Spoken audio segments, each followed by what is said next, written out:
Graph the linear equation using the intercepts. 3x plus y equals 6. We'll first find the x-intercept, and we'll do that by letting y equal 0 and solving for x. So we have the x-intercept we'll find by solving 3x plus 0 equals 6.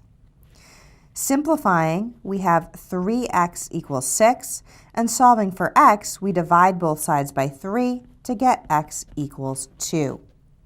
Therefore, our x-intercept is the point 2, 0. Next, we'll find our y-intercept, and we'll do that by letting x equal 0 and solving for y. We have 3 times 0 plus y equals 6, and simplifying the left side, we find that y equals 6. So our y-intercept is the point 0, 6. It's a good idea to find a third point, so we'll do that. We'll let x equal 1.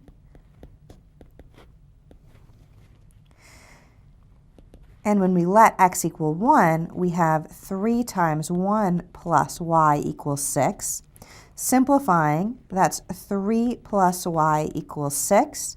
And subtracting 3 from both sides to solve for y, we get y equals 3.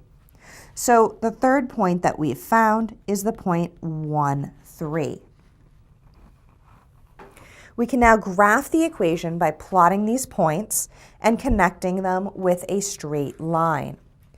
We'll let each dashed or dotted line on our coordinate grid represent a unit of 1. So the max on both our x and y axis is 6, and the minimum is -6. We'll then plot our points. We have our x-intercept at the point 2, 0, so we find 2 on our x-axis and plot a point. We have our y-intercept at 0, 6, so we find 6 on our y-axis and we plot a point. And we have our third point, 1, 3. So from the origin, we move right 1 and up 3 units. We now connect these points with a straight line, drawing arrows on either end in order to graph this linear equation.